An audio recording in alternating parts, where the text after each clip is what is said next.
ప్రియమైనటువంటి దేవుని వారలారా, దేవుని మాటలు శ్రద్ధ కలిగి విందాం. దేవుని వాక్యాన్ని గైకొందామండి.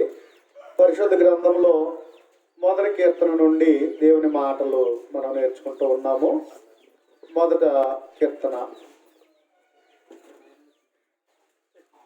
కీర్తనను మనం చూసినప్పుడు దేవుని వాక్యమును ధ్యానించుచు ఆనందించాలి అనేటువంటిది ముందు వారం మనం పరిశీలించాం. మనిషి యొక్క జీవితంలో నిజమైనటువంటి ఆనందం ఏంటంటే, నిలిచి ఉండే ఆనందం ఏంటంటే, దేవుని యొక్క నీతిలో మనం జీవిస్తున్నప్పుడు ఉండే ఆనందం వేరు. అది శాశ్వతమైనది. అది శాశ్వతమైన ఆనందం. లోకంలో ఉండేటువంటి ఆనందాలు ఉన్నాయి. దుష్టుని ఆలోచన చెప్పుకుని నడవడం, పాపుల మార్గాన్ని నిలవడం, అపహాసకులు కూర్చుండేటువంటి చోట కూర్చుండడం, ఇవి తాత్కాలికమైన ఆనందాలే. మనిషి జీవితానికి అవి పరిపూర్ణమైన ఆనందాలని చేకూర్చు. అయితే 2వ వచనం ప్రకారముగా యెహోవా ధర్మశాస్త్రమునందు ఆనందించుచు దేవరాత్రము దాన్ని ధ్యానించేవాడు ధన్యుడు అని చెప్పబడుతున్నది. కాబట్టి అలా ధ్యానించే వారి యొక్క ఫలితం ఏంటంటే, వాక్యము ధ్యానించు వాని ఫలితం ఏమిటంటే 3వ వచనం చూద్దాం. కీర్తన గ్రంథంలో మొదటి కీర్తన 3వ వచనం. అతడు నీటి కాలువల యోరను నాటబడినదే, ఆకువాడక తన కాలమందు ఫలమిచ్చు చెట్టు వలె ఉండును, అతడు చేయనదంతయు సఫలమగును అని చెప్పాడు. 3 విషయాలు చెప్పబడుతున్నాయి ధ్యానించే వారి జీవితాల్లో. దేవరాత్రులు వాక్యాన్ని ధ్యానిస్తూ వాక్య ప్రకారం ఆనందిస్తే ఆ జీవితం ఎలా ఉంటుంది అన్నట్లయితే, ఇక్కడ 3వ వచనం చెప్తున్నాడు, అతడు నీటి కాలువల యోరను నాటబడిన వాడిగా ఉండును అంటున్నాడు. అతడు నీటి కాలువల యోరను నాటబడిన వాడిగా ఉండాలి. కాబట్టి ప్రియమైనటువంటి దేవుని వారలారా, నీటి కాలువల యోర సర్వసాధారణంగా మనం 2 ప్రాంతాలు మనం ఉన్న ప్రాంతాలనే కాలువ కింద ఉండేటువంటి ప్రాంతం అని, అలాగే మనం చూసినట్లయితే చాగల్నాడు ప్రాంతం అనేటువంటి 2 ప్రాంతాలు మనం చూస్తున్నాం. చాగల్నాడు ప్రాంతం అంటే మెరక ప్రాంతం, నీరు ఎక్కని ప్రాంతం, నీరు ఉండని ప్రాంతము అని. కాలువ కింద ప్రాంతం అంటే ఎప్పుడు కాలువలు ప్రవహిస్తూ నీటి ప్రవహిస్తూ ఉండేటువంటి ప్రాంతం. నిజంగా చాగల్నాడు ప్రాంతం, ఈ పరిసర ప్రాంతాలు చిన్నతనంలో చూసుకున్నట్లయితే నీటికి చాలా కరువు వసిపోయేవారండి. చాలా ఇబ్బందులు పడిపోయేవారు. ఎందుకంటే మోటార్ కొట్టాలంటే, ఏదన్నా పంప్ సెట్ ఒకవేళ పేడాలంటే చాలా ఇబ్బంది. ఇక్కడికి చాలా కష్టం, చాలా ఖర్చు అయిపోతుంది. కాబట్టి అరుదుగా ఉండే బోర్లు, ఎక్కువ చెరువుల మీద ఆధారపడేవారు. వేసవికాలం ఆ చెరువులైనా వేసవి వచ్చేటప్పటికి వెండిపోయాయి. వేసవికాలం ఇంకా బొక్కుమంటూ ఉండేది. ఎర్ర నేల, ఇసుక నేల. కాబట్టి చాలా కష్టంగా ఉండేటువంటి రీతిని మనం చూసేవాళ్ళం. నీటికి కూడా, తాగడానికి కూడా నీటికి ఇబ్బంది పడినటువంటి పరిస్థితులు ఎదుర్కొన్నాం. అయితే ప్రియమైన వారలారా, అందుకని కాలువ క్రింద ఉన్న భూములు రేట్లు ఎక్కువ ఉండేవి. పంటలు బాగా పండేవి. 3 పంటలు పండించుకునే పరిస్థితి. కనుక ఇక్కడ ఏదో వర్షాలు పడితే పంటలు, లేకపోతే లేదు అన్నట్టుగా ఉండేది. ఇటువంటి పరిస్థితుల్లో బోర్లు కొట్టి నీటి ఎద్దడి పెరిగి ఈరోజు కొంచెం పచ్చగా ఉంటున్నటువంటి పరిస్థితులు మనం చూస్తున్నాం. మనకు ఎక్కువ తెలుసు, తోటలు అనేవి బోరు కలిగిన తోటలు ఒకలా ఉంటాయి, బోరు లేని నీళ్ళు తోటలు ఒకలాగా ఉంటాయి. కనుక ఒక మొక్కకు నీరు చాలా అవసరం. నీరు చాలా అవసరం. నీరు ఎందుకంటే ఎదుగుదలకు అవసరం. ఒక మొక్క ఎదగాలంటే నీరు చాలా అవసరం. ఒక మొక్కగా ఎదగాలంటే నీరు చాలా అవసరం. అది ఏర్ల నుండి కాండము నుండి ఆకుల వరకు కూడా నీరు అవసరం. అప్పుడే ఆ మొక్క చక్కగా ఎదగడానికి అవకాశం ఉంటుంది. ఇత్తువ అనే ఉపమానంలో మనం చూసినట్లయితే రాతి నేలలో పడిన విత్తనాలు. రాతి నేలలో పడినటువంటి విత్తనం అనేటువంటిది మట్టి పొర ఉంది, ఆ పొర మీద పడింది విత్తనం. అది మొలకెత్తింది. కానీ ఆ మొలకెత్తినటువంటి విత్తనం మొలకెత్తడానికి కావలసినటువంటి తడి లేదు. రాతిలో ఎక్కడొస్తుంది తడి? చెమ్మ లేదు. చెమ్మ లేనందువల్ల సూర్యుని యొక్క కాంతికి కిరణజన్య సంయోగ క్రియ జరుపుకుంటుంది. కానీ దానికి తగినటువంటి నీరు లేకపోవడం వల్ల ఎండిపోయింది. ఇది మనం ఇత్తువ ఉపమానంలో మనం చూస్తాం. అంటే నీరు పుష్కలంగా ఉండాలి, కిరణజన్య సంయోగ క్రియ జరగాలి సూర్యుని యొక్క కాంతి వల్ల. అది నీరు ఉన్నప్పుడే ఆ మొక్క చక్కగా ఎలా ఉంటుంది అన్నట్లయితే చక్కగా అది పచ్చగా చక్కగా ఎదగడానికి అవకాశం ఉంటుంది. నీరు లేకపోతే ఎండ ఉంటే ఏమైపోద్ది? చెట్టు మాడిపోద్ది కదా. మనం అప్పుడప్పుడు వరిచేలు చూస్తూ ఉంటాం. వరిచేలు నాటేస్తారు, నీరు లేనటువంటి మడులు చూస్తూ ఉంటామండి. నాటిన తర్వాత పచ్చగానే ఉంటుంది, కానీ తర్వాత నీరు లేకపోవడం వల్ల ఏమైపోతాయి? వాడిపోతూ ఉంటాయి కదా. ఇటువంటివి మనం చూసాం. కనుక నీరు అనేటువంటిది ఎదుగుదలకు అవసరం. నీరు అనేటువంటిది ఎదుగుదలకు అవసరం.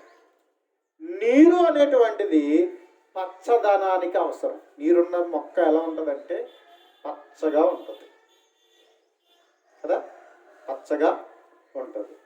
అలాగే నీరుంటే ఫలించడానికి అవసరం.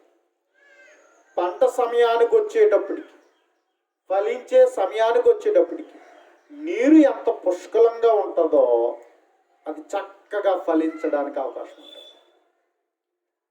టయానికి నీరు లేదురా బాబు అని బాధపడే వాళ్ళు ఉంటారు కదా. మనం అటువంటి పరిస్థితులు చూస్తూ ఉంటాం. సమయానికి తగిన వర్షం పడలేదని బాధపడిన పరిస్థితులు కూడా చూస్తాం. ఆ విధంగా పంటలు పాడిపోయినటువంటి, సరిగ్గా ఫలాలు రాలేనటువంటి విషయాన్ని కూడా మనం చూస్తూ ఉంటాం. కనుక ప్రియమైనటువంటి వారులారా, అందుకని ఒక మొక్క ఎదగడానికి నీరు అవసరం. అలాగే ఒక మానవుని యొక్క జీవితము ఎదగడానికి, పచ్చగా ఉండడానికి, ఫలించడానికి ఆధారం ఏంటంటే దేవుని వాక్యం. దేవుని వాక్యం. ఒక వ్యక్తి యొక్క జీవితంలో అనుదినము దేవుని వాక్యాన్ని ధ్యానిస్తే, ప్రతిరోజు తన జీవితంలో వాక్యమును ధ్యానించేటువంటి వాడిగా ఉంటే అతని యొక్క ఆత్మీయమైన జీవితం ఎలా ఉంటుందంటే చక్కటి ఆత్మీయ ఎదుగుదల ఉంటుంది. రోజు దేవుని వాక్యం చదివిన వాడు ఆత్మీయముగా ఎదుగుతాడు. మొక్కకు నీరు లేకపోతే ఎదుగుతుందా? లేదు. అలాగే నీ ఆత్మకు సోర్స్ ఏంటంటే ఎదగడానికి ఏంటి అన్నట్లయితే దేవుని వాక్యం. అందుకని దేవరాత్రులు దేవుని వాక్యాన్ని ఏం చేయాలా? ధ్యానించాలి. ధ్యానించిన వాడు ఆత్మీయంగా ఎదుగుతాడు అని చెప్తున్నాడు. అంతేకాకుండా అతడు ఎలా ఉంటాడంటే పచ్చగా ఉంటాడు. పచ్చగా ఉంటాడు. పచ్చగా అంటే చక్కగా పుష్కలంగా ఉండడం కదా. కాబట్టి అలాగే దేవుని వాక్యం మనల్ని కూడా ఎలా చేస్తుంది అన్నట్లయితే, ఈ పాపిష్టి లోకంలో, ఈ పాపపు శోధనలలో మనము చిక్కుపడకుండా చక్కగా ఆత్మీయతగా పచ్చగా ఉండేటట్లుగా దేవుడు మనల్ని చేస్తాడు. మరి ముఖ్యంగా దేవుని గ్రంథంలో చెప్పబడుతున్న విషయం ఏమిటంటే, కీర్తన గ్రంథము 52వ కీర్తన, 52వ కీర్తనను మనం చూసినట్లయితే 52వ కీర్తన 7వ వచనం 6వ వచనం నుండి చూస్తే, నీతిమంతులు చూచి భయభక్తులు కలిగి ఇదిగో దేవుణ్ణి తనకు దుర్గముగా నుంచుకొనక తన ధన సమృద్ధి యందు నమ్మిక ఉంచి తన చేతును బలపరుచుకునేవాడు వీడే అని చెప్పుకొనుచు వానిని చూచి నవ్వుదురు అన్నారు. నీతిమంతులు చూచి భయభక్తులు కలిగి ఇదిగో దేవుని తనకు దుర్గముగా నుంచుకొనక, దేవుణ్ణి తనకు దుర్గముగా నుంచి అంటే దేవుణ్ణి ఆశ్రయముగా చేసుకోకుండా దేవుని మీద నమ్మిక ఉంచుక. దేని మీద నమ్మిక అంట? ధన సమృద్ధి యందు నమ్మిక ఉంచి తన చేతును బలపరుచుకునేవాడు అన్నాడు. తన చేతును బలపరుచుకునేవాడు వీడే అని చెప్పుకొనుచు వానిని చూచి నవ్వుదురు అన్నాడు. నిన్నట కార్యక్రమాన్ని ఆదరణ కొడుకు జరిగింది కొత్తగూడలో. సోదరులు ఆనంద గారి యొక్క తండ్రి గారి మరణిస్తే నిన్న ఆదరణ కొడుకు జరిగింది. ఆదరణ కొడుకులో చివరిగా మాట్లాడుతూ దైవజనుడు అన్నాడు, అమెరికాలో ఒక గొప్ప ధనవంతుడిగా జీవించాడట. అలా జీవించిన వ్యక్తి చాలా కోట్లు సంపాదించాడట, చాలా కోట్లు. అందులో తనకు ఉన్నటువంటి ఆస్తిని ఏం చేశాడు అన్నట్లయితే, తనకున్నటువంటి ఆస్తిని కుక్కలకు రాశాడట. సమాధి కార్యక్రమానికి కొన్ని వేల కోట్లు ఇచ్చించాడు. అది తను ఏం చేశాడు అన్నట్లయితే, తన యొక్క సమాధి కార్యక్రమానికి పెట్టు కోసం కొన్ని వేల కోట్లు ఖర్చు పెట్టాడు. అది ఒక పెట్టెను ఫ్లైట్లో తీసుకురావాలంట, మళ్ళీ ఎవరు ఎక్కకూడదట. దానికి స్పెషల్గా ఆ బాక్స్ ఏం చేయబడాలి అన్నట్లయితే ఒక ప్రత్యేకంగా దాన్ని తీసుకురావాలనేటువంటి రీతిలో నిర్ణయం చేయడం జరిగింది. ఫ్లైట్లో తీసుకురావడానికి కొన్ని వేల కోట్లు అంటే ఎంత ఖర్చు అవుతుందో ఒకసారి ఆలోచించండి. ఎవరు ఎక్కకుండా ఒక్కటే ఆ శవపేటికను ఒకటినే తీసుకురావాలి. అందుకని అలా హెచ్చించి దాని కొరకు కొన్ని కోట్లు పెట్టాడట, కేటాయించాడట, అలా రాశాడట వీళ్ళు. మరలా ఏం చేశాడు అన్నట్లయితే బంగారంతో పూత పూయమన్నాడట. బంగారంతో పూత పూయడం. మరలా ఏం చేశాడు అన్నట్లయితే దాని మీద ఇంతలా కొన్ని వేల కోట్లు ఖర్చు పెట్టి దాని మీద ఒక రాత రాశాడంట, ఇంత చేశాను, ఇంత సంపాదించాను, ఇటు వెళ్ళిపోతున్నాను నాకు తెలియదు, ఎక్కడికి వెళ్తున్నానో నాకే తెలీదు అన్నాడట. ఎందుకంటే ఈ లోకంలో తన సుఖంగా జీవించడానికి వేల కోట్లు, లక్షల కోట్లు సంపాదించి ఉంటాడు.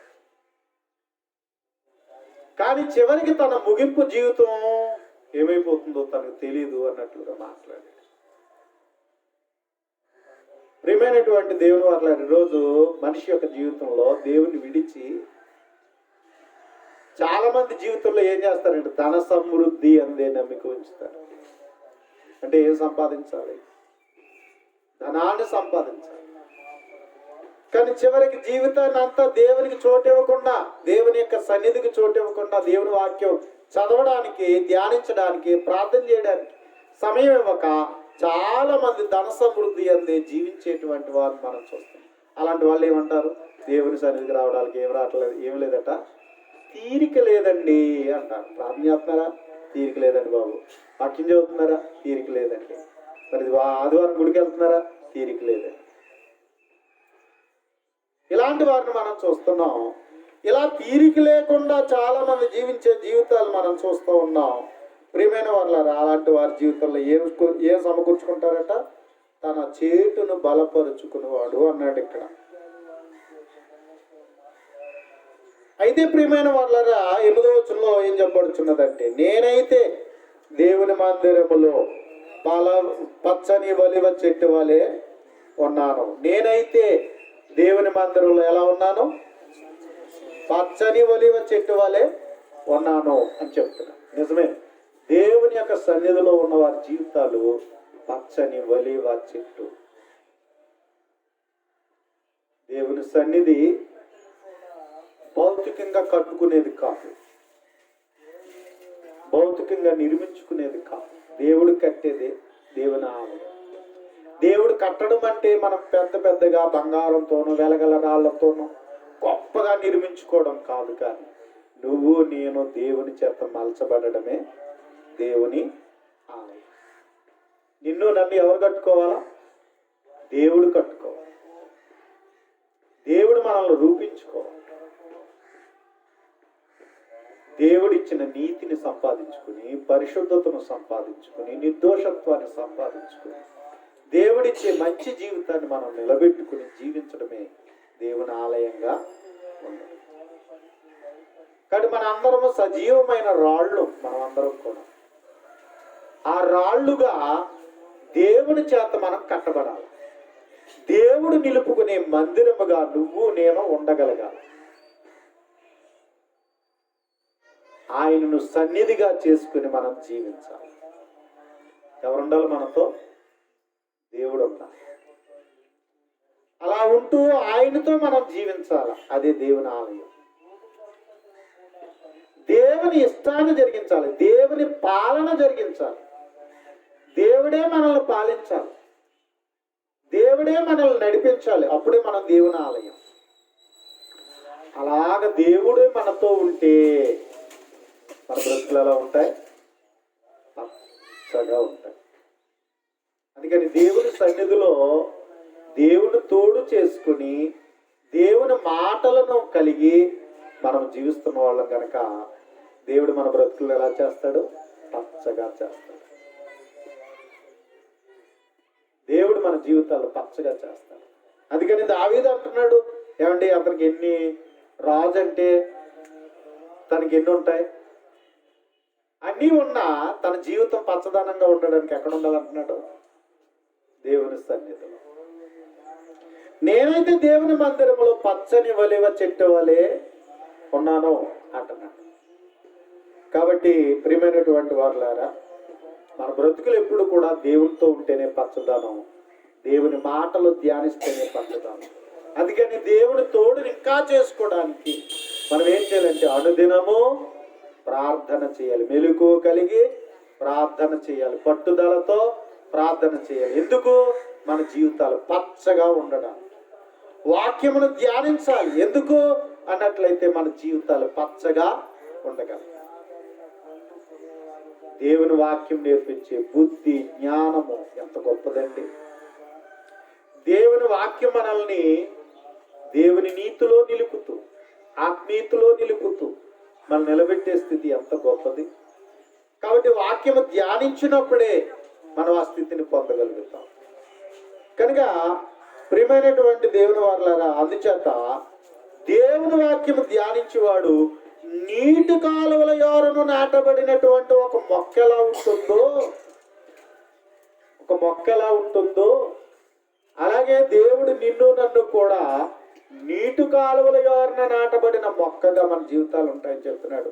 ఉంటే ఏం జరుగుతుంది? అది చక్కగా ఎదుగుతుంది, పచ్చదనముగా ఉంటుంది, చక్కగా ఫలాలు ఫలించడానికి సోర్స్ ఉంటుంది. అలాగే అందుకే నీ జీవితంలో అన్నిటికంటే ప్రాముఖ్యత దేనికి ఇవ్వాలి? దేవుని వాక్యానికి. నువ్వు చదివితే, అనుదినము ధ్యానిస్తే నీ జీవితము చక్కటి ఎదుగుదల, చక్కటి ఆత్మీయత, చక్కటి బలం నీ జీవితంలో పొందగలుగుతావు. అందుకనే దేవుడు ఏం చేయమన్నాడు? దేవారాత్రులు ధ్యానించాలి, దేవారాత్రులు ధ్యానించాలి. వాక్యము అనుదినము చదవాలి. చదివితే నువ్వు పొందుకునే ఆత్మీయత, నువ్వు పొందుకునే బలం, దేవుడు అనుగ్రహించేటువంటి అంత గొప్ప జీవితం లోకంలో ఏ ఒక్కరూ చదువు ఇవ్వలేదు, జనం ఇవ్వలేదు, బంగారం ఇవ్వలేదు, ఆస్తులు ఇవ్వలేదు. లోకంలో ఉన్నది ఏది కూడా మనకి ఇవ్వదు. కానీ దేవుని వాక్యము నిన్ను నన్ను నిలబెట్టే స్థితి, మనల్ని బలపరిచేది, నడిపించే స్థితి నిజంగా వండర్ఫుల్ అన్న. అందుకని అది ధ్యానించి అనుభవించే వారికి తెలుస్తుంది, కానీ లోకంలో ఉన్న వారికి ఇది ఎవరికి అర్థము కాదు. వాక్యమును చక్కగా మనం చదువుతూ ఉంటుంటే లోపల ఉండేటువంటి ఆనందం ఉంటుందండి. ఆ వాక్యం అర్థమవుతే నిజంగా టేస్ట్ చేస్తే జుంటె తేనె దారుల కంటే మధురంగా ఉంటుంది. చదవాలి, అలా చదివితే ఆత్మీయత వేరు, అనుభూతి వేరు. కాబట్టి ఆ వచ్చే ఆనందం వేరు. నువ్వు ఎప్పుడైనా బాధలో ఉన్నప్పుడు వాక్యం చదువు, నిన్ను ఓదార్స్తుంది. ఎంత ఓదార్స్తుందో, ఎంత ధైర్యం ఇస్తుందో, ఎంత నిన్ను బలపరుస్తుందో. కాబట్టి ఏదైనా కష్టం వచ్చినప్పుడు, ఇబ్బంది వచ్చినప్పుడు వాక్యం చదివితే చాలండి, నాకు అంత కొండంత బలం వచ్చేస్తుంది, ఎక్కలేని ధైర్యం వచ్చేస్తుంది నాకు. కాబట్టి వాక్యం చదవండి, ధ్యానం చేయండి. నిజంగా ఎంత ఆనందం వస్తుందంటే ఎక్కడ దొరకదు అనమాట. అంత ఆనందం, బాధలో నెమ్మదిచ్చేది దేవుని వాక్యం. అందుకనే దేవుని వాక్యం ధ్యానించాలి. ప్రతి విషయంలో మనకి చక్కటి సలహా, చక్కటి జ్ఞానాన్ని ఇస్తుంది. చక్కగా మనల్ని ప్రతి విషయంలో ప్రతి సమస్యకు ఒక సొల్యూషన్ ఇస్తూ ఉంటుంది, పరిష్కారాన్ని ఇస్తూ ఉంటుంది దేవుని వాక్యం.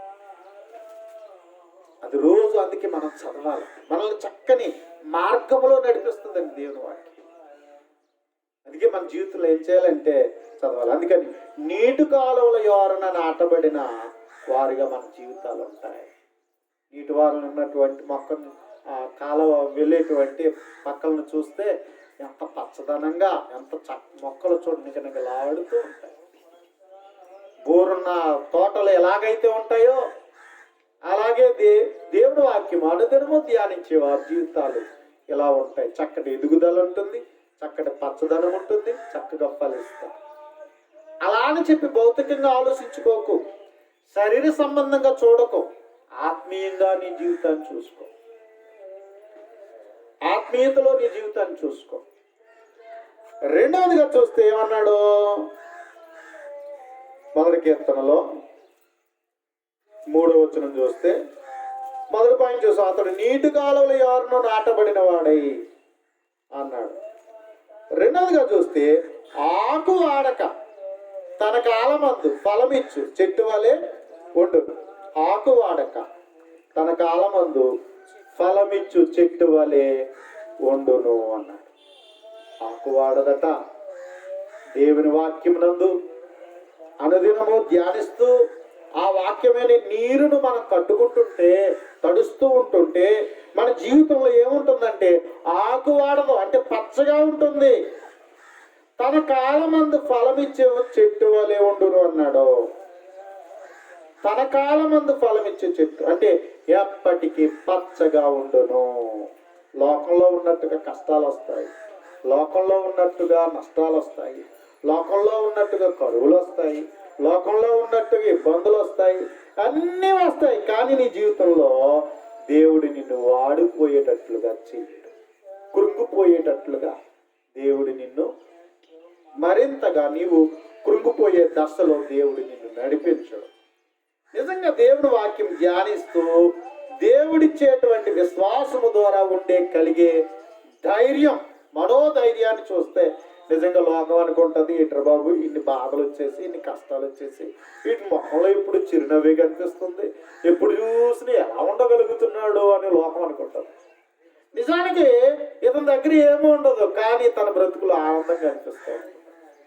ఏంటి ఎలా వచ్చింది, ఇన్ని దెబ్బలు తిన్నాడు కదా, ఇన్ని పరిస్థితులు ఇతని మీదకి వచ్చాయి కదా, ఇంకా నవ్వుతూనే ఉంటున్నాడు, ఏంటి పరిస్థితి అనేటువంటి రీతిలో ఉంటారు. కానీ వాక్యం ధ్యానించేవాడికి ఇవి నాకు తక్కువ అయిపోయిన బాధ ఉండదు, ఇవి లేవనే బాధ ఉండదు.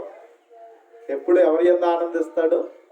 ప్రభునందు ఆనందిస్తాడు, వాక్యమునందు ఆనందిస్తాడు. ప్రతిదీ దేవుని మీద ఆశ పెట్టేసుకుంటాడు. దేవుడే నాకు దిక్కు అనుకుంటాడు అంతే. ఈరోజు నేను ఎలా ఉన్నాను కానీ దేవుడు నన్ను ఎలా ఉండనివ్వడు అనుకునే రీతిలో తను ఏం చేస్తాడు అన్నట్లయితే దేవుని మీదే ఆధారపడిపోతాడు. వాక్యం చదువుతున్నప్పుడు తనకు ఒక ఆశ పుడుతుంది, విశ్వాసం పుట్టిస్తుంది. వాక్యం ఏం చేస్తుంది? విశ్వాసం పుట్టిస్తుంది. కనిపెట్టే స్థితిలో దేవుడు నడిపింపజేస్తూ ఉంటాడు. అది కానీ ఆకు వాడదు. ఎలాంటి పరిస్థితులు వచ్చినా సరే చక్కగా చూడండి. మొక్కలు చూసినప్పుడు వర్షాలు వచ్చినప్పుడు చూడాలి, మొక్కలు తడిసినప్పుడు మొక్కలు చూడాలి. అవి అంత చక్కగా ఉంటాయి కదా. అప్పుడు వరకు బురద పట్టి వాడిపోతున్నట్టుగా ఉంటాయి, కానీ కొంచెం నీళ్ళు అలాగ పడితే ఎంత అందంగా కనబడతాయో, నవ్వుతున్నట్టు ఉంటాయి మొక్కలు. వర్షాకాలం అప్పుడే చినుకులు పడి, వేసవికాలం అంతా కూడా ఎండకు బాగా అవి సరిగ్గా వెండిపోయినట్టుగా ఉంటాయి, కానీ చిన్ని జల్లులు పడినప్పటికీ మొక్కలు చూడండి అంత ఆనందంగా ఉన్నట్టు ఉంటాయి కదా. అలాగే దేవుడు తన వాక్యం ద్వారా కూడా మనల్ని తడుపుతూ, ఎన్ని కష్టాలు వచ్చినా, ఎన్ని శోధనలు వచ్చినా, ఎన్ని బాధలు వచ్చినా వాక్యం మనల్ని ఏం చేస్తుంది? మన ముఖంలో ఒక గ్లో తీసుకొస్తుంది అన్నమాట. ఒక గ్లో తీసుకొస్తుంది. అందుకే వాక్యం ధ్యానించి వారి జీవితంలో ఎప్పుడు ఏ పరిస్థితి వచ్చినా సరే కృంగిపోరు, వెనుదీయరు. ఏదున్నా దేవుని ఆధారం చేసుకుంటారు. ప్రతి విషయంలో దేవుని వాక్యాన్ని బట్టి నిలబడ్డా చూస్తారు. అందుకేమంటాడంటే దేవుని గ్రంథంలో అపోస్తలుడైన పౌలు చెప్తున్నాడు కదా, ఫిలిప్పీయులకు రాసిన పత్రిక 4వ అధ్యాయం మనం చూసినట్లయితే 4వ వచనం నుండి తను చెప్తున్నటువంటి మాట ఏంటంటే, ఎల్లప్పుడూ ప్రభునందు ఆనందించుడి. మరలా చెప్పుదును, ఆనందించుడి.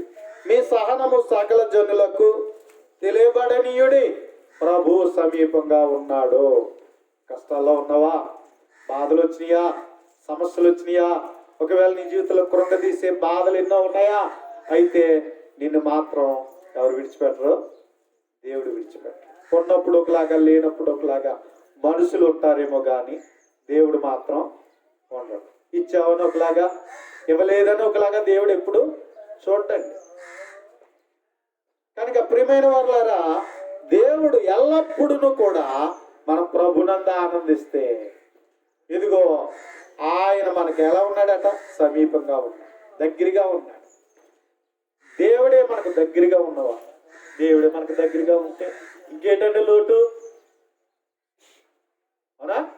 దేవుడే మనకు దగ్గరగా ఉంటే ఇంక లోటు ఏంటి మనకి?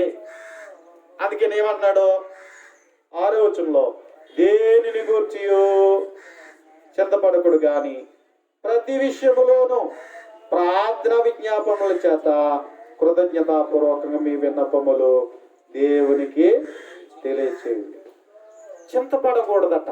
చిన్నదానికే కంగారు పడిపోతాం. ఇది మన నైజం కదా. చిన్నదానికే కంగారు పడిపోతాం. అందుకని లేనిపోని జబ్బులన్నీ తెచ్చుకుంటాం, కంగారు పడిపో. అందుకని కొందరు జీవితంలో అంటే తలపొడి వచ్చేస్తుంది కదా. కొంతమంది కంగారు ఎక్కువైపోయి తిండి కూడా సరిగ్గా తింటారు, మానసికంగా కృంగిపోతూ తిండి కూడా నేను పెడతలేదమ్మా, కానీ మనసు బాగలేదు అంటూ ఉంటారు కదా. అందుకని ఇలాగా కొంతమంది జీవితంలో మనం చూసినట్లయితే చిన్నదానికే కంగారు పడిపోయి మానసిక జబ్బులు తెచ్చేసుకుంటాం. కనుక మన జీవితంలో వాక్యం ధ్యానించే వాళ్ళం అయితే మనకు అది ఉండదు. ప్రార్థన చేసుకున్నాం అనుకోండి, నా భారం ఎవరి మీద వేసాను? దేవుడి మీద వేసాను. ఏంటి నేను భయపడవలసిన పని ఏంటి అనిపిస్తుంది అన్నమాట. అందుకని దేనిని గూర్చి చింతపడకుడి. చింతలు సహజం, కానీ మన జీవితంలో జరగవలసింది ఏంటంటే, నేను దేవుణ్ణి అడిగాను, దేవుడు నాకు సహాయం చేస్తాను, ఇలా ఉండాలి. కనుక ఏమని చెప్తున్నాడు అన్న, దేనిని గురించి చింతపడకుడు కానీ ప్రతి విషయంలో ఏం చేయాలట? ప్రార్థన విజ్ఞాపనల ద్వారా కృతజ్ఞతాపూర్వకంగా మన విన్నపములు దేవునికి తెలియచేయాలి. ఇది మన జీవితంలో ఉంటే, వాక్యం ధ్యానించేవారిగా ఉంటే, ఇదిగో ఈ విధంగా మానసికంగా దృఢత్వాన్ని ఇస్తుంది. ఎంత బాధ ఉన్నా సరే, ఎంత సమస్య ఉన్నా సరే, ఎంత శ్రమ ఉన్నా సరే, మన జీవితాలు ఎలా ఉంటాయంటే ఆకు వాడిపోనివ్వదు. వాక్యం అంటే పచ్చగానే మన జీవితాల్లో నడుస్తుంది. ఆ ధైర్యం మనకిస్తుంది, ఆ సంతోషం మనకిస్తుంది. అందుకే దేవారాత్రులు ఏం చేయాలా? వాక్యం చదవాలి. అందుకని నీ మనసు ఎప్పుడు బాగోలేదనుకోండి, వాక్యం చదవండి. ఈ ముఖంలో నవ్వు వస్తుంది, వాక్యం చాలా తేటతెల్లంగా ఉంటుంది. వాక్యం చదివి ప్రార్థించి చాలా ప్రశాంతంగా, చాలా ధైర్యంగా ఉండగలుగుతాం. ఇది మనం నేర్చుకోవాలి. కనుక ప్రియమైన వారు, అందుకని దేవుని గురించి చింతపడకుడి అంటున్నాడు. ఇంకేంటట, తన కాలం వచ్చినప్పుడు ఫలం ఇచ్చును అంటున్నాడు కదా ఇక్కడ. ఆకు వాడక తన కాలమందు ఫలం ఇచ్చును. ప్రతి చెట్టుకి సీజన్ ఉందండి. ఎప్పుడు పడితే అప్పుడు కాయదు. అవునా? మామిడి చెట్లు ఉంటాయి, 3 కాలంలో కాస్తుందా? దానికి ఒక సీజన్ ఉంది. అప్పుడు వరకు పెట్టుబడులు పెట్టి అన్నీ పెట్టి దానికి వరకు ఎదురు చూస్తాడు. అంతేనా? అంతే తప్ప మామిడి మొక్క ఉంది, తోటలో ఉంది, ఇది ఎప్పుడు 3 కాలాల్లో కాయట్లేదని బాధపడతారా? దానికి టైం వస్తుంది కాయడానికి. అలాగే జీడిమర్రి చెట్లు దానికి ఒక టైం ఉంది. సీతాఫల చెట్లు దానికి ఒక టైం ఉంది కదా. ప్రతి చెట్టుకి సీజన్ ప్రకారంగా కాస్తాయి. సీజన్ ప్రకారం కాస్తాయి. తగిన సమయమందు అదేం చేస్తుందంటే, తగిన కాలమందు అదేం చేస్తుందంటే కాస్తుంది. అలాగే నీకు కూడా సమయం ఉంది. నీకు కూడా సమయం ఉంది. దేవుడు నీ జీవితంలో నిన్ను హెచ్చించే సమయం ఉంది. నీ ప్రార్థనకు ప్రతిఫలం పొందే దినం ఉంది, ఆ సమయం ఉంది. అప్పుడు వరకు నువ్వు ఓపిక పట్టు. అప్పుడు వరకు నువ్వు ఓపిక పట్టండి. నీ ప్రార్థనకు తగిన ప్రతిఫలాన్ని ఇస్తాడు. నీ ప్రార్థన ఇప్పుడు ఒట్టిదైపోదు. నీ నమ్మకం ఒట్టిదైపోదు. దేవుని మీద నువ్వు వేసిన భారం ఒట్టిదైపోదు. అయితే నువ్వు ఏంటంటే తగిన సమయమందు, తగిన కాలమందు దేవుడు నీ జీవితంలో ఫలభరితం చేస్తా. అనుకోవచ్చు, నాకు ఎంతకాలం ఈ కష్టం, నాకు ఎంతకాలం ఈ బాధలు, నాకు ఎంతకాలం ఈ సమస్యలు అని చెప్పేసి నీలో నువ్వు నాలో నువ్వు బాధపడుకునే పరిస్థితులు ఉంటావు. అయితే నీకు సమయం ఉంది. ఆ సమయం వరకు ఓపుపట్టు. నీకు సమయం వచ్చినప్పుడు దేవుడే నేనేం చేస్తాడు? హెచ్చిస్తాడు. అందుకని ప్రియమైన వారులారా, దేవుని గ్రంథమందు పేతురు రాసిన మొదటి పత్రికలో 5వ అధ్యాయం మనం చూసినట్లయితే, పేతురు రాసినటువంటి మొదటి పత్రిక 5వ అధ్యాయం మనం చూసినట్లయితే 6వ వచనంలో ఈ రీతిగా దేవుని మాటను బట్టి మనకి ఆదరించబడుతున్న సంగతి మనం చూడగలం. పేతురు రాసిన మొదటి పత్రిక 5వ అధ్యాయము 6వ వచనం, దేవుడు తగిన సమయమందు మిమ్మును హెచ్చించినట్లు ఆయన బలిష్టమైన చేతి క్రింద దీన మనస్సుకులయుండుడి అంటున్నాడు. దేవుడు ఏం చేస్తాడట? తగిన సమయమందు హెచ్చిస్తాడు. కొంతమంది అనుకుంటూ ఉంటారు, ఎంత నమ్ముకున్నా నా బిడ్డలకు పెళ్ళిళ్ళు అవ్వట్లేదని వాళ్ళు ఒకరు, ఎంత నమ్ముకున్నావు, చక్కగా మార్కులు చదువుకుని ఎంత బాగానే చదువుకున్నాడు, ఉద్యోగం లేదు, ఏమీ లేదు అని బాధపడే వాళ్ళు కొంతమంది. ఏమండి, కొంతమంది ఏమనుకుంటారంటే, ఎంత కష్టపడి నేను వ్యాపారాలు చేస్తున్నాను, ఎంత శ్రమ పడుతున్నాను, ఏంటో ఎప్పుడు చూసినా నా పరిస్థితి ఎలా ఉన్నదని బాధపడేవాళ్ళు కొంత. నా కుటుంబంలో సమాధానం లేదు, ఎప్పుడు ఇవన్నీ సమాధాన పడతాయి, ఎప్పుడు ఇవన్నీ సర్దుకుంటాయి, ఏంటి నాకు ఈ కష్టాలని బాధలేనా అనుకునే వాళ్ళు కొంతమంది. నేను ఎంత కష్టపడినా నా జీవితం ఏంటి ఇలా ఉండిపోతుంది, ఏదో అరాకొరగానే ఉంటుంది కానీ ఏది కూడా సరైన ప్రతిఫలం లేదే అనుకునేటువంటి వారు కూడా లేకపోలేదు. ప్రియమైన వారులారా, ఇదిగో దేవుని గ్రంథం చెప్తున్నది ఏమంటున్నాడు అన్నట్లయితే, ప్రియమైన వారులారా, తగిన సమయం, దేవుడు తగిన సమయం ముందు మిమ్మల్ని ఏం చేయను? హెచ్చించు. There is a time. నీకో సమయం ఉన్నది. దేవుడు నిన్ను హెచ్చించే సమయం ఉన్నది. నీ ప్రతి పరిస్థితిలోనూ నీ జీవితంలో నెమ్మదిపరిచే సమయం ఉంది. అంతవరకు ఏం చేయాలా? వినయంతో ప్రార్థన చేయి. ఆయన మీద నమ్మకం పెట్టుకో. నేను అడిగింది దేవుడు ఇస్తున్నాడు, తప్పకుండా నా బ్రతుకులు సమాధానం ఇస్తాడని ఎదురు చూడు. కనుక ప్రియమైన వారులారా, మనం చేయవలసింది నీరు, వాక్యం అనే నీరులో మన జీవితాలు ఉండాలి. అది ఎప్పుడు మనం తడుపుతూనే ఉండాలి. అది ఎప్పుడు మనం త్రాగుతూనే ఉండాలి. ఎప్పుడు ఆ వాక్యంలోనే మన జీవితాలు ఉంటూనే ఉండాలి. దేవరాత్రులు దాన్ని ధ్యానించేవాడు ధన్యుడు. అలా ధ్యానించగా దేవుని చిత్తానికి మనం ఒదిగి బ్రతుకుతుంటుంటే, వినయ మనస్కులమై ఆయన చిత్తం కొరకు కనిపెడితే ఒకరోజు దేవుడు నిన్ను హెచ్చిస్తాడు. ఎలా హెచ్చిస్తాడు? అబ్రహాం ఉన్నాడు. అబ్రహాం జీవితంలో మనం చూసినప్పుడు ప్రియమైన వారులారా, తను పిలిచినప్పుడు పిల్లలు ఇవ్వలేదు, వారు ఏమీ ఇవ్వలేదు. కానీ దేవుణ్ణి నమ్ముకొని తను ఏం చేశాడు అంటే వెంబడించాడు. దేశము కాని దేశానికి వెళ్ళాడు. ఆ దేశంలో కరువులు వచ్చాయి, ఇబ్బందులు వచ్చాయి, ఆస్తులు పెరుగుతున్నాయి కానీ పిల్లలు పుట్టలేదమ్మా, పిల్లలు లేరా అని చెప్పేసి అడుగుతూ ఉంటుంటే ఎంతో కృంగుతారు. ఇటువంటి పరిస్థితుల్లో ప్రియమైన వాళ్ళరా 25 సంవత్సరాలు కనిపెట్టిన తర్వాత నిండు వృద్ధాప్యంలో తనకి కుమారుని ఇచ్చాడు.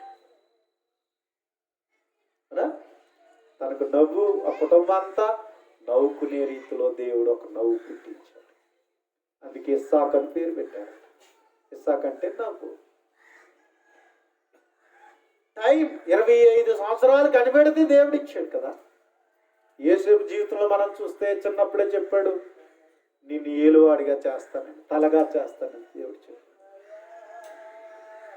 కానీ కళలు వచ్చాయి కానీ అక్కడి నుంచి ఇంట్లో వాళ్ళకి ఏమైపోయాడు, చేదైపోయాడు కదా. ఎవరైనా సరే కొంచెం ఎదుగుదల వస్తే వారవలేరు, ఇబ్బందులు వస్తాయి, ఆటంకాలు పెడతారు. సొంత అన్నదమ్ములే, అన్నలే తన శత్రువులు అయిపోయారు. తన కుటుంబం వాళ్ళే తనకు శత్రువులు అయిపోయారు. తను అమ్మేశారు, బానిసగా చేశారు. కానీ యేసు ఎలా ఉన్నాడు? వినయ మనస్కుడుగా ఉన్నాడు. తన పరిస్థితులను బట్టి దారి తప్పుకోలేదు కదా. ఎందుకు నా బతుకిలాగైంది, ఎన్ని కళలు వచ్చాయి, ఇదేంటి నేను దాసుని అయిపోయాను అనుకోలేదు. కానీ దేవుడు అన్నట్టుగా చేయగలడని వినయ మనస్కుడుగా బ్రతికాడు.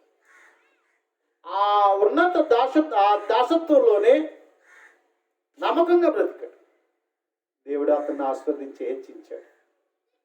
శోధన వచ్చింది, మరలా నిందలు వచ్చాయి తన మీద, చెయ్యిన తప్పులు తన మీద నెత్తి మీద పడింది. జైల్లో సంఖ్యలు తను బాధించాయి.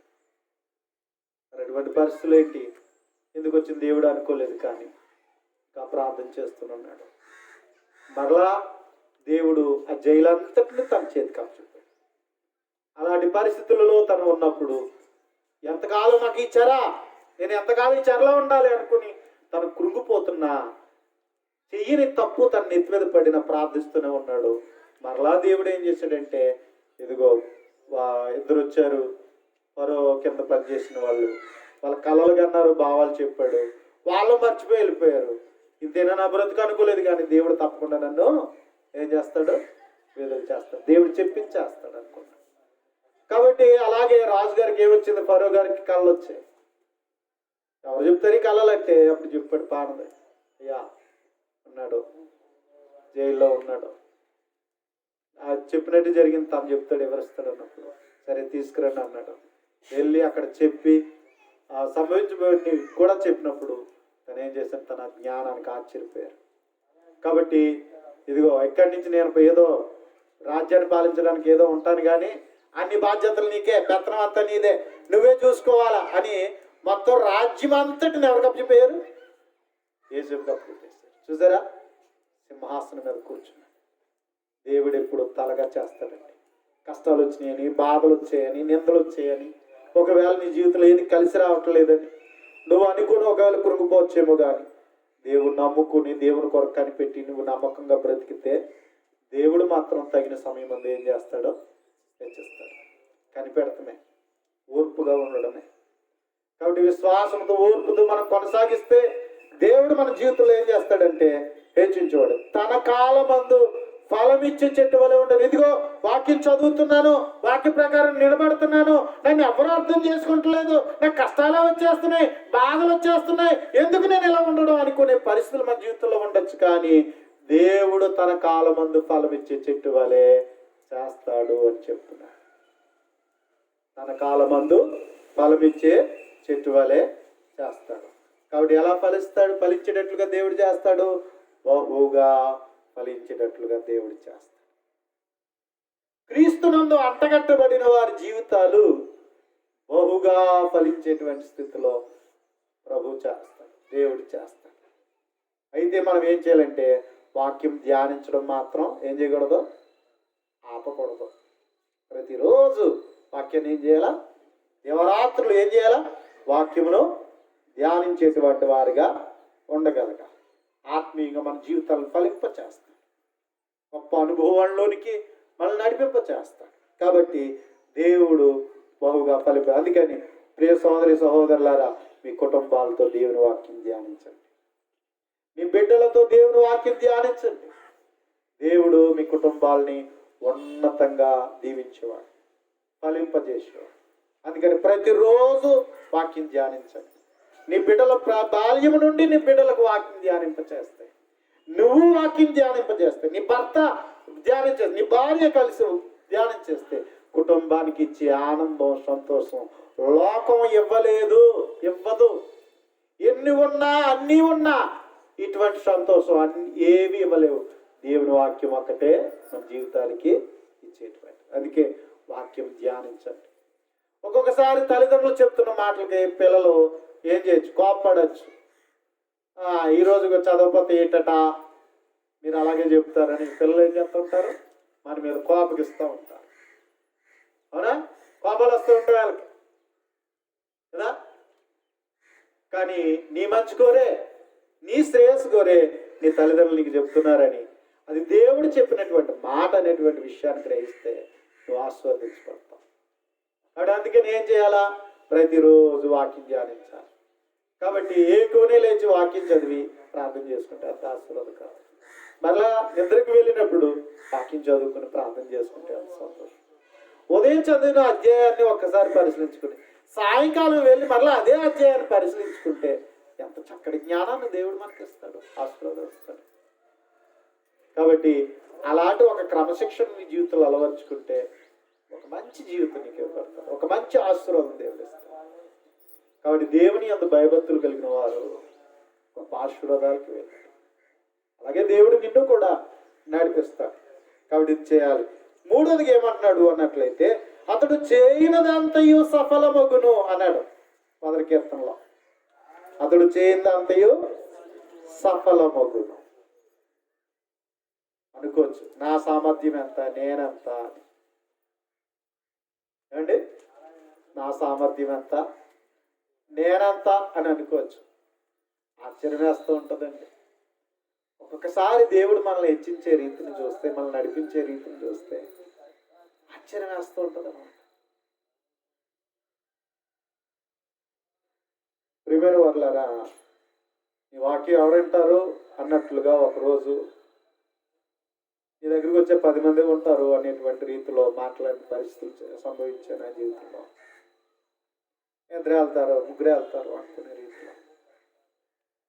కానీ నా పని నేను చేసుకుంటూనే వచ్చాను. కానీ ఈరోజు దేవుని వాక్యము అనేకులకు చెప్పగలిగే కృపను దేవుడు నాకు ఇచ్చాడు.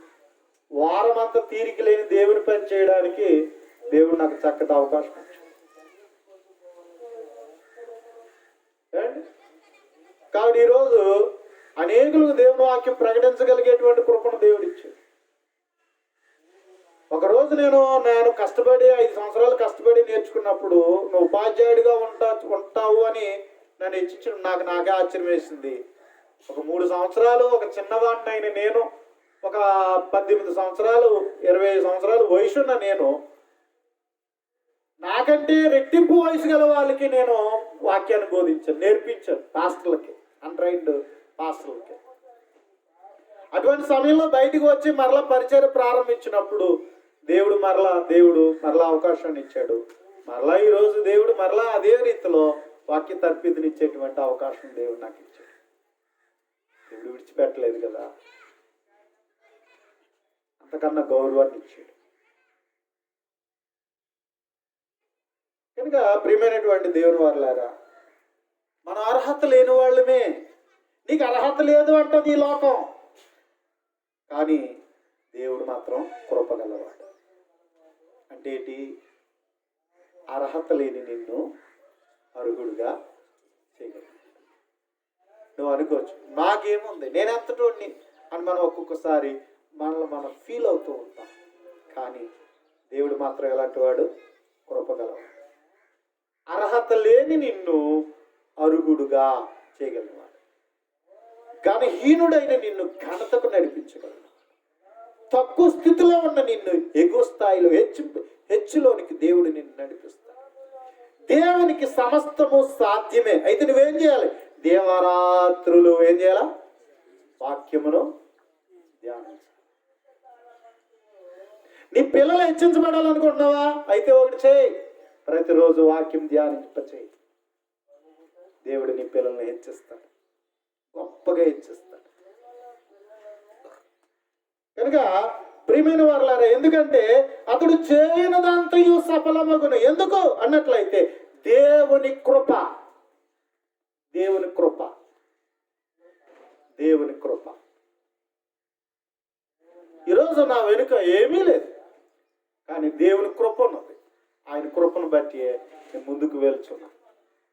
కాబట్టి ప్రియమైన వారలారా, కొన్నిసార్లు ఆశ్చర్యం వేస్తుంటది, నేను ఇక్కడ కూర్చోడానికి నాకు ఏ అర్హత ఉంది అనిపిస్తూ ఉంటుంది. దేవుడు నడిపించిన రీతిని చూస్తే నిజమే కదా, ఆయన బట్టే కదా నాకు ఈ స్థితి అనిపిస్తూ ఉంటుంది. నిజమే, దావీదు గొర్రెలు కాపరి, ఇంట్లో వాడు చిన్నోడు అని గొర్రెలు కాసుకురా అన్నాడు. కానీ అక్కడ వాడిని ఎక్కడ తీసుకెళ్ళాడు? సింహాసనం మీదకి తీసుకెళ్ళాడు. ఇశ్రాయేలును పాలించేవాడిగా దేవుడు చేశాడు. నువ్వెప్పుడు దేవుని వాక్యంను బట్టి ఆనందిస్తూ ఆయన చిత్తానుసారంగా వినయ మనస్సుతో నువ్వు బ్రతికితే, వాక్యం దగ్గర ఎప్పుడు తగ్గింపు కలిగి వినయంగా నువ్వు బ్రతికితే, దేవుడు నిన్ను ఘనముగా ఏం చేస్తాడు? హెచ్చిస్తాడు. ఆయన బలిష్టమైన చేతి క్రింద ఎప్పుడు, వాక్యం దగ్గర ఎప్పుడు కూడా ఏముండకూడదు? గర్వం ఉండకూడదు, అతిశయాలు ఉండకూడదు. ఆయన మాట అని చెప్పి శ్రద్ధగా వినేవారుగా చెవిగితే, ఆ వాక్యం మన హృదయంలో నింపుకుంటే, ఆ వాక్యమే నీ జీవితాన్ని ఉన్నతంగా దేవుడు హెచ్చించగలిగే కృప. అందుకని దేవుడు కృప గలవాడు కనుక చేయనంత ఏం చేస్తాడు? ఆయన సఫలము చేస్తాడు. ఇంకేంటి అంటే దేవుని ప్రేమ. దేవుని ప్రేమ శాశ్వత కాలం ఉండేది. లోకంలో ఎవరూ చూపించలేనటువంటి ప్రేమ. ఆయన ప్రేమ పరిపూర్ణమైన ప్రేమ. ఆ ప్రేమ నీ ఎడల, నా ఎడల, అందరి ఎడల ఆయన ప్రేమను అనుగ్రహిస్తాడు. కాబట్టి ఆ ప్రేమ గల దేవుని యొద్దకు వస్తే ఎప్పుడు ఆయన ప్రేమే చూపిస్తాడు. పరిపూర్ణమైన ప్రేమను ఆయన అనుగ్రహించేటువంటి వాడు. అంచేత ప్రియమైన వారులారా, ఆ ప్రేమను బట్టి దేవుడు మనల్ని, ఏది అవసరమో ఆయనకి తెలుసు, మన కష్టం ఏంటో తెలుసు, మన బాధ ఏంటో తెలుసు, మనకున్న ఇబ్బంది ఏంటో తెలుసు, అక్కడేంటో తెలుసు. తన ప్రేమ చేత ఏం చేస్తాడు? ఆయన ఆదరించేవాడు. సర్వసాధారణంగా మనల్ని బాగా అర్థం చేసుకునే వాళ్ళు ఎవరంటే తల్లిదండ్రులే. మ్యాక్సిమము వాళ్ళే అర్థం చేసుకుంటారు. ఆ తర్వాత సహోదరులు, స్నేహితులు వీళ్ళు వస్తారు కదండి. చిన్నప్పటి నుంచి మనకి ఏది అవసరమో, మనకి ఏది కావాలో మనల్ని ప్రేమించి అన్నీ సమకూర్చిన వారు తల్లిదండ్రులు కదండి. అలాగే మనకి ఏది అవసరమో ఎవరికి తెలుసు? దేవునికి తెలుసు కదా. ఏది అవసరమో ఎవరికి తెలుసు? దేవునికి తెలుసు. అందుకని మనం చేయని దానికే మన జీవితంలో సఫలం చేసేవాడు దేవుడు. మనల్ని ప్రేమించేవాడు కనుక ఆయన ఇచ్చేవాడు. తల్లిదండ్రులు అడగకుండానే ఇస్తూ ఉంటారండి పిల్లలకి ఏది కావాలో. అడగరు సర్వసాధారణంగా. వాళ్ళకి ఏది కావాలో సమకూర్చు. ఇది లేదని పిల్లలు బాధపడుతున్నారని తెలిస్తే తండ్రికి తెలుసు, తల్లికి తెలుసు ఎప్పుడేది ఏం చేయాలో. వాడికి ఇష్టం ఏంటో కూడా ఎవరికి తెలుసు? తల్లిదండ్రులకు తెలుసు, ఏం తింటాడో ఏంటో అని. అందుకని అలా ప్రొవైడ్ చేస్తారు తల్లిదండ్రులు. ఈ బట్టలు వేసుకుంటే, ఈ కలర్ బట్టలు వేసుకుంటే, ఈ బట్టలు వేసుకుంటే ఇలా అందంగా ఉంటాడని ఎవరు అనుకుంటారు? తల్లిదండ్రులు అనుకుంటారు. అలాంటి రీతిలోనే ఏం చేస్తుంటారు? వాళ్ళకి సమకూరుస్తారు. చిన్న జ్వరం వచ్చినా బాధపడిపోతారు. వాడికి కొద్ది మార్కులు తక్కువైనా బాధపడిపోతారు. అందరి పిల్లల్లో ఏదైనా చిన్న చూపుంటే బాధపడిపోతారు. తల్లిదండ్రుల ప్రేమ కోసం. అలాగే పరలోకమందున్న తండ్రి కూడా నిన్ను నన్ను అంతగా ప్రేమిస్తున్నాడు. ఆయన తన ప్రేమను చూపిస్తున్నాడు. ఆయన ప్రేమ తల్లిదండ్రుల కంటే గొప్ప ప్రేమ. కాబట్టి అదే రీతిలో మనం ఆయన మాట వింటున్నప్పుడు, ఆయన సహవాసంలో ఉంటున్నప్పుడు, ఆయన కుటుంబంలో ఉంటున్నప్పుడు, ఆయన బిడ్డలుగా మనం పెరుగుతున్నప్పుడు, దేవుడు కూడా నీకు నాకు కూడా ఆ విధంగా ఏది అవసరం ఆయన సమకూరుస్తాడు. ఎందుకంటే అడుగు వాటికంటే, ఊహించే వాటికంటే అత్యధికముగా చేయగల సర్వశక్తి గల దేవుడు అని చెప్పవచ్చు. ప్రియమైన వారులారా, అంతేకాకుండా దేవుడు మనకి ఆయన ఆశీర్వదించబడాలనేదే కోరుతున్నాడు. అనేకమైన ఆశీర్వాదాలని మన జీవితంలో పొందుకోవాలి అనేటువంటిది దేవుడు మనల్ని కోరుతున్నాడు. ఎప్పుడు ఆశీర్వాదకరంగానే ఉంటాం. అందుకని దేవుడు ఎప్పుడూ నిన్ను ఆశీర్వదించేవాడే. కాబట్టి దేవుడు ఆ విధంగా మనం చేయనిదంతా ఆశీర్వదిస్తూ ఇంకా ఆశీర్వాదములు కలిగినట్లుగా దేవుడు మనల్ని నడిపించగలిగినవాడు. అందుకని ప్రియమైన వాళ్ళారా, వాక్యము ధ్యానించే వారి జీవితాలు ఎలా ఉంటాయి? వాక్యము ధ్యానించే వారి జీవితాలు, అందుకే దేవారాత్రులు ధ్యానించే వారి యొక్క ఫలితం ఏంటంటే అతడు నీటి కాలువల యారున నాటబడిన వాడిగా ఉంటాడు. వాకువాడక తన కాలమందు ఫలమిచ్చే చెట్టు వలె ఉంటాడు. అతడు చేయిందంత ఏమవుతుందట? సఫలమవుతుంది. కాబట్టి అందుకని మరి ఇప్పటి వరకు నువ్వు సరిగ్గా వాక్యం చదువుతున్నావో లేదో, మరి ఇప్పటికైనాను ఇది నువ్వు గ్రహించి దేవుని వాక్యాన్ని చక్కగా చదివితే, అనుదినము చదివితే, ధ్యానిస్తే నీ జీవితం అంతగా ఉంటుంది అని దేవుని వాక్యం చెబుతుంది. దేవుడు ఎప్పుడు నీకు బ్రతుకులో ఆనందాన్ని నింపి ఆశీర్వాదకరముగా చేయగలవాడై ఉన్నాడు. అటువంటి దీవెనలు, అటువంటి కృప మీకు అందరికీ దేవుడు అనుగ్రహించాలని, మనందరికీ దేవుడు అనుగ్రహించాలని కోరుచు శ్రద్ధ మీ అందరికీ కూడా హృదయపూర్వకమైన వందనాలు.